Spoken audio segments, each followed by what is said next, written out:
जय हिंद, जय भारत। एक बार फिर से स्वागत करता हूं मैं आप सभी लोगों का आपके अपने चैनल लोन हेल्प इंडिया में। और अगर आपके पास मल्टीपल लोन्स का भंडार है, अगर आप उससे पेमेंट नहीं कर पा रहे, आपकी फाइनेंशियल स्थिति अभी आपको पेमेंट करने के लिए अलाउ नहीं कर रही है, आपकी सैलरी से ज़्यादा आपकी ईएमआई हो चुकी है या फिर आप ईएमआई का अमाउंट किसी भी कारणवश नहीं भर सकते, तो इस वीडियो को अगर आप देख लेते हैं तो बैंक आपके साथ या फिर एनबीएफसी कंपनियां, ये जो लोन ऐप्स हैं वो आपके साथ क्या कर सकती है, पूरी डिटेल्स आज के इस वीडियो में हम लोग डिस्कस कर लेंगे। तो वीडियो हो सकता है थोड़ी सी लंबी होगी, लेकिन वीडियो काफ़ी ज़्यादा इन्फॉर्मेशन वाली होने वाली है। और साथ साथ में इस वीडियो को देखने के बाद आपके मन के जितने भी डाउट्स हैं वो सभी के सभी क्लियर हो जाएंगे। पूरे 6 साल के एक्सपीरियंस के साथ मैं आपको बताऊंगा किन किन तरीके के लोगों को डाउट्स सबसे ज़्यादा मन में रहते हैं और क्या असल में वो सही है या फिर वो डाउट्स गलत हैं। सबसे पहले स्टार्ट करते हैं लोन डिफ़ॉल्ट से रिलेटेड। भले ही कुछ भी हो, लोन डिफ़ॉल्ट होने का सबसे पहले हम लोग यहाँ पे डिस्कस करेंगे सिर्फ और सिर्फ अनसिक्योर लोन के बारे में, जिसमें कि मेनली 3 टाइप्स के लोन के बारे में मैं आपको आज डिटेल बताने वाला हूँ। एक एक स्टेप काफ़ी ज़्यादा इंपॉर्टेंट हो, तो हर स्टेप को आप लोग फॉलो करते रहिएगा। सबसे पहले हम लोग बात करेंगे बैंक के पीएल के बारे में, बैंक का पर्सनल लोन। दूसरा हम लोग बात ये करते हैं ऐप या फिर एनबीएफसी के लोन के बारे में। जितने भी ऐप लोन है वो सभी के सभी एनबीएफसी से दिए जाते हैं और कुछ ऐसी बड़ी बड़ी एनबीएफसी कंपनीज भी है जो लोन देती है, जैसे बजाज हो गई, पूनावाला हो गई। और नेक्स्ट हम लोग बात करेंगे क्रेडिट कार्ड के बारे में। क्रेडिट कार्ड भी एक तरीके का अनसिक्योर्ड लोन होता है, ठीक है। तीनों में मेनली आपको क्या क्या डिफरेंस देखने के लिए मिलेगा वो भी मैं आपको अभी मेंशन कर देता हूँ। क्रेडिट कार्ड जो मिलता है इसमें आपका किसी तरीके का ईसीएस वगैरह ऑन नहीं होता है और ना ही कुछ भी बाउंस वगैरह होने के चांसेस रहते हैं। दूसरी बात करते हैं ऐप और एनबीएफसी की। इसमें से काफ़ी ऐप है जो ईसीएस एक्टिवेट करती है और काफ़ी ऐसी ऐप है जो आपको ईसीएस एक्टिवेट नहीं करती है। तो यहाँ पर हम लोग लिखेंगे नॉन ईसीएस, यहाँ पर भी नॉन ईसीएस है, यहाँ भी ईसीएस एक्टिवेट नहीं किया जाता। अब अगर हम लोग बात करते हैं बैंक के पीएल के बारे में, तो बैंक के पीएल में आपको ईसीएस हमेशा एक्टिवेट किया होगा और आपको काफ़ी बार चेक भी दिया रहेगा।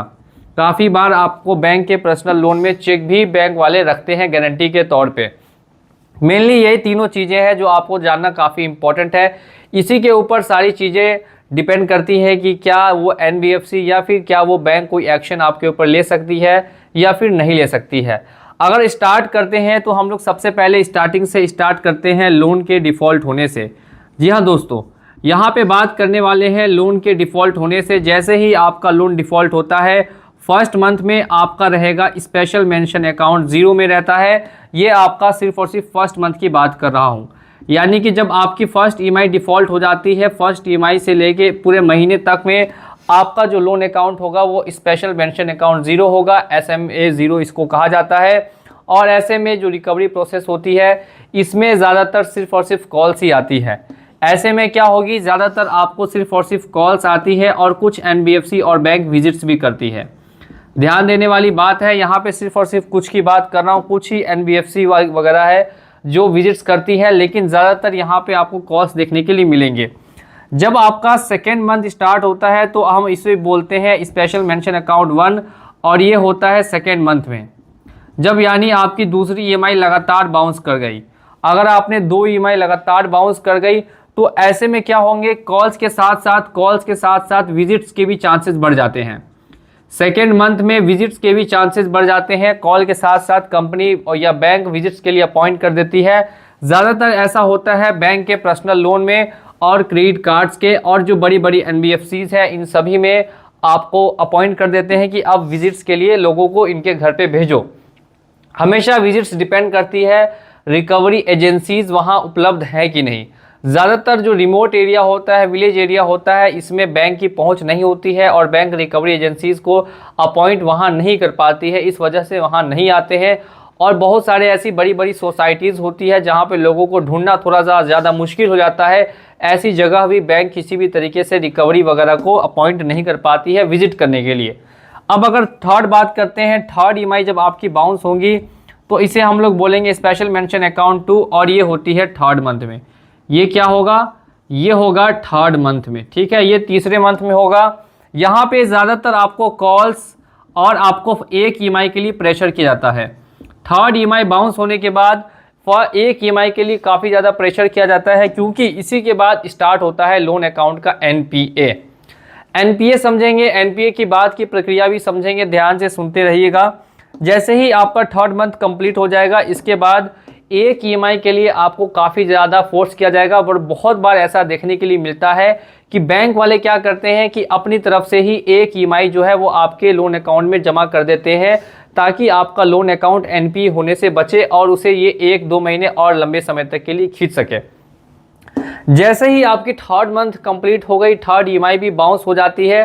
3rd ईएमआई बाउंस होने के बाद भी आप 1 रुपये भी पे नहीं कर पाते हैं, यानी कि आपने अब लगातार 3 ईएमआई डिफ़ॉल्ट कर दी है। और लगातार 3 ईएमआई डिफ़ॉल्ट करने के जस्ट बाद आपको मैसेज अगर आए भी और नहीं भी आए, तो आपको साफ समझना है अब आपका जो लोन अकाउंट है वो हो चुका है एनपीए। अब एनपीए क्या होता है, इसे हम लोग बोलते हैं नॉन परफॉर्मिंग एसेट, यानी जो आपका लोन है वो बैंक के लिए कोई भी फ़ायदा नहीं करा रहा है, आपके लोन से बैंक को किसी तरीके का फ़ायदा नहीं पहुंच रहा है। तो आपके लोन अकाउंट को अब एनपीए कर दिया गया।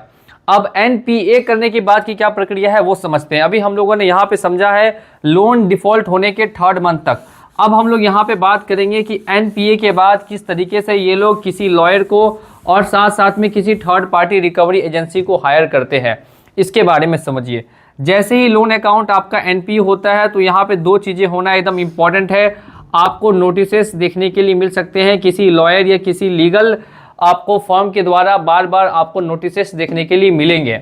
अब इसके अलावा बात करते हैं, इसके अलावा ये लोग क्या करते हैं, यहाँ पे ज़्यादातर बैंक वाले और एनबीएफसी और क्रेडिट कार्ड वाले 3rd पार्टी को रिकवरी के लिए दे देते हैं। कंसल्टेंसीज होती हैं बहुत सारी, यहाँ पे बहुत सारी कंसल्टेंसीज होती है जिनको आपके डिटेल्स मेंशन की जाती है, जिनको आपको डिटेल्स भेज दी जाती है। अब ये 3rd पार्टी वाले आपके कॉन्टैक्ट्स वगैरह को निकाल के कॉल करते हैं, आपके रेफरेंस वगैरह को नंबर कॉल लगाते हैं, और अगर आपको भी कॉल करते हैं तो यहाँ पे जो इनका बिहेवियर होगा वो आपको बहुत ज़्यादा एब्यूजिव देखने के लिए मिलेगा। एब्यूजिव का मतलब है कि बहुत ज़्यादा गाली गलौज देखने के लिए मिल सकती है, जाति सूचक शब्द का प्रयोग हो सकता है, और आपके फैमिली को लेके बहुत सारी बातें वहाँ देखने के लिए मिलेंगी। ये कब होगा, ये आपको होता है जब आपका 3 मंथ्स के आफ्टर जब लोन अकाउंट एनपीए हो गया, तो 3rd पार्टी वालों को इसी चीज़ की ट्रेनिंग दी जाती है कि आप किस तरीके से लोगों का मोरल डाउन कर सकते हैं, उनको किस तरीके से आप स्ट्रेस में ला सकते हैं। अब यहाँ पे इसके बाद ये सारी चीज़ें होना आपको स्टार्ट हो जाएंगी, एब्यूजिव बिहेवियर हो जाएगा, कॉन्टैक्ट्स पे भी कॉल जा सकते हैं। ये सब कब होता है, ये सब होता है लोन अकाउंट के बाद, एनपीए होने के बाद। अब इसके अलावा मैंने जैसा आपको बताया कि यहाँ पे अलग अलग तरीके के आपको नोटिस आ सकते हैं। लोन डिमांड नोटिस, सबसे पहला नोटिस जो आपको आएगा वो होता है लोन डिमांड नोटिस। उसके बाद जो दूसरा नोटिस आता है उसे हम लोग बोलते हैं लोन रिकॉल नोटिस। उसके बाद जो तीसरा आता है उसे हम लोग बोलते हैं आर्बिट्रेशन का नोटिस। ठीक है, एक एक करके मैं आपको प्रक्रिया बता रहा हूँ। ऐसी वीडियो आपको दोबारा यूट्यूब पे कहीं भी देखने के लिए नहीं मिलेगी। पूरी डिटेल में कोई भी ये वीडियो देख रहा है तो पूरी डिटेल में उसको बैंक का लोन का रिकवरी का प्रोसेस समझ में आ जाएगा। तो देख सकते हैं यहाँ पे loan demand notice, loan recall notice, arbitration का नोटिस, और इसके अलावा ये लोग कभी कभी सेक्शन 25 या फिर 316, 318 का नोटिस भी भेजते हैं। यहाँ पे ये सारी जो नोटिसेस आते हैं ये आपको आते हैं लीगल फर्म के द्वारा या फिर किसी भी एडवोकेट के द्वारा। ये बैंक, पीएल, एप्लीकेशन और सीसी, इन तीनों के बारे में मैं बात कर रहा हूँ। इन तीनों में ऐसे नोटिसेस 110% है कि आपको देखने के लिए मिलेंगे। और साथ में एनपी होने के जस्ट बाद आपको एब्यूजिव कॉल्स आएंगी, कॉन्टैक्ट्स पे कॉल जा सकती है, और आपको 3rd पार्टी वाले ज़्यादातर कोशिश करेंगे आपकी मोरल वैल्यूज़ को डाउन करने के लिए, आपको ऐसा फील कराने के लिए कि जैसे आपने चोरी की है, आपने डाका डाला है और आपने बैंक का लोन डिफ़ॉल्ट करके बहुत बड़ी गलती कर दी है। इस तरीके की जो टेक्निक्स है, ये टैक्टिक्स है, ये हर बैंक अपनाती है अपने लोन को रिकवरी में। अब जैसे ही यहाँ पे आपको ये डेज ख़त्म होते हैं एनपीए होने के बाद भी, जब ये सारी प्रक्रिया ख़त्म हो जाती है तो इसके बाद की जो प्रक्रिया स्टार्ट होती है, अब आपके लोन अकाउंट को हो चुके हैं 6 to 7 मंथ्स। क्या हो चुका है, लोन अकाउंट को हो चुका है 6 to 7 मंथ, यानी कि 6 से 7 महीने। अगर हम लोग ज़्यादा से ज़्यादा ले लेते हैं तो 8 महीने, ज़्यादा से ज़्यादा हम लोग ले लें तो 8 महीने। 8 महीने के बाद यहाँ पे आपके लोन अकाउंट को लिख दिया जाता है राइट ऑफ। अब आपके लोन अकाउंट को कर दिया बैंक ने राइट ऑफ। बैंक ने राइट ऑफ करने का मतलब ये नहीं कि बैंक ने आपके लोन को माफ़ कर दिया। अब बैंक क्या करती है कि जो अपने अकाउंट्स उनको बनाने रहते हैं, तो जो नए नए डिफ़ॉल्टर्स है उनके रिकवरी में ज़्यादातर अपना पावर लगाती है, और जो इनके पुराने डिफ़ॉल्टर्स होते हैं उनको एक कैटेगरी में डाल देती है। उस कैटेगरी को बोलते हैं right of category.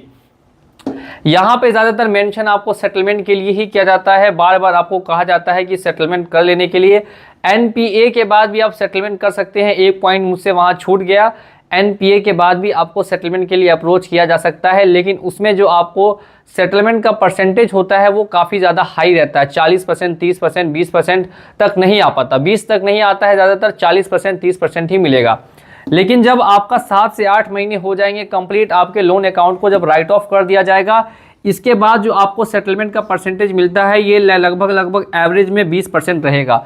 Her bank का अलग अलग होता है। आईसीआईसीआई बैंक का 35% तक है, कोटक महिंद्रा बैंक का 33-32% तक है, और बहुत सारी बैंक्स है जो इनसे भी कम में करती है। अगर बैंक पीएल की बात करें तो बैंक के पीएल का जो आपको एवरेज जाएगा वो 25% का जाएगा। अगर ऐप और एनबीएफसी की बात करें तो इसका आपको 30% तक हाईएस्ट जा सकता है, और अगर क्रेडिट कार्ड की बात करें तो ये ज़्यादातर 10 से 20% तक रहता है। ध्यान से देखिएगा, क्रेडिट कार्ड का 10 से 20% रहेगा, ऐप एनबीएफसी का मैक्सिमम 30% जा सकता है, और बैंक पीएल का 25% तक रहेगा। ये कब की बात कर रहा हूँ, ये मैं राइट ऑफ की बात कर रहा हूँ। तो अगर आपको अपने लोन को सेटलमेंट कराना है तो आपको अब समझ आ गया होगा कि सबसे जो बेस्ट समय होता है लोन को सेटलमेंट कराने का वो राइट ऑफ के बाद होता है। राइट ऑफ के बाद आपको अच्छे ऑफर्स बैंक की तरफ से भी मिलते हैं। आप अपनी तरफ से भी बैंक को अप्रोच करके अच्छे ऑफर्स लेके और अच्छे ऑफर्स में लोन को सेटलमेंट करा सकते हैं। इतनी प्रक्रिया जब आप लोग कंप्लीट कर लेते हैं, इतनी प्रक्रिया करने के बाद सेटलमेंट आप बहुत सारे लोग क्या करेंगे, इसी बीच में अब इसे सेटलमेंट करा लेंगे। लेकिन अभी भी 20% लोग हम लोग मान लेते हैं ऐसे हैं जिन्होंने कोई सेटलमेंट भी नहीं कराया है। नो सेटलमेंट, इन्होंने कोई सेटलमेंट भी नहीं कराया। तो अब इसके बाद क्या होगा, किसी तरीके का सेटलमेंट भी नहीं किया गया। तो अब यहाँ पे समझने वाली बात यह है कि देखिए, बैंक ने आपका ईसीएस अगर एक्टिवेट किया है तो आपको सेक्शन 25 का नोटिस आ सकता है। अगर बैंक ने आपसे चेक लिया है तो 138 का नोटिस आ सकता है। और ये ज़्यादातर राइट ऑफ होने के बाद ही बैंक वाले ऐसा करते हैं। लगभग कोई बैंक आपको 2-2 साल 3-3 साल तक कोई एक्शन नहीं लेती है, क्योंकि उनका अमाउंट आपने कम डिफ़ॉल्ट किया होता है। 2 चीज़ों पे डिपेंड करता है कि एक्शन होगा कि नहीं। सबसे पहला चीज़ ये डिपेंड करता है कि आपने उनका कितना अमाउंट डिफ़ॉल्ट किया है, और दूसरी चीज़ इस पर डिपेंड करती है कि आपने उनका कितना पैसा लिया था, उसमें से कितना पैसा आपने उन्हें वापस भरा है। इन दोनों चीज़ों पे, इन दोनों फैक्टर्स पे डिपेंड करता है कि बैंक्स आपके ऊपर एक्शन लेगी या नहीं लेगी। अगर ईसीएस लगा है तो सेक्शन 25 का नोटिस आ सकता है। अगर चेक बाउंस है, अगर चेक दिया है तो सेक्शन 138 का नोटिस आएगा। ये कोर्ट से समन आता है। ये क्या आता है, ये कोर्ट से समन आता है। जो लोग सेटलमेंट नहीं करते हैं उनकी बात मैं बता रहा हूँ। नेक्स्ट बढ़ते हैं ऐप लोन। ऐप लोन में कुछ एक ही लोन ऐप्स ऐसी हैं जो आपको केस करती है, जिसमें कि सबसे पहले रिंग किस्त आ जाती है। उसके अलावा लैंडिंग प्लेट है, चिन्मय फाइनेंस है, क्रेडिट प्लस है। 3-4 कंपनियां ऐसी हैं जो आपको केस करती हुई दिखाई देती है एप्लीकेशंस में। बाकी एप्लीकेशंस की तरफ से कोई एक्शन यहाँ पे नहीं लिया जाता है। भले ही आपने उसका ईसीएस ही एक्टिवेट क्यों ना किया हो, फिर भी किसी तरीके का एक्शन नहीं होगा। अब बात करते हैं जो बड़ी बड़ी एनबीएफसीज होती है, जैसे कि आपको पिरामल फाइनेंस हो गया, एल&टी हो गई, और भी बहुत सारी बड़ी बड़ी एनबीएफसीज है। इनमें से कुछ एक एनबीएफसीज हैं जो आपके ऊपर केस फाइल कर देती है, जिसमें सबसे बड़ा नाम आता है पूनावाला का। पूनावाला का आपको सबसे ज़्यादा देखने के लिए मिलता है। इसके बाद जो दूसरे नंबर पे है वो है टाटा कैपिटल।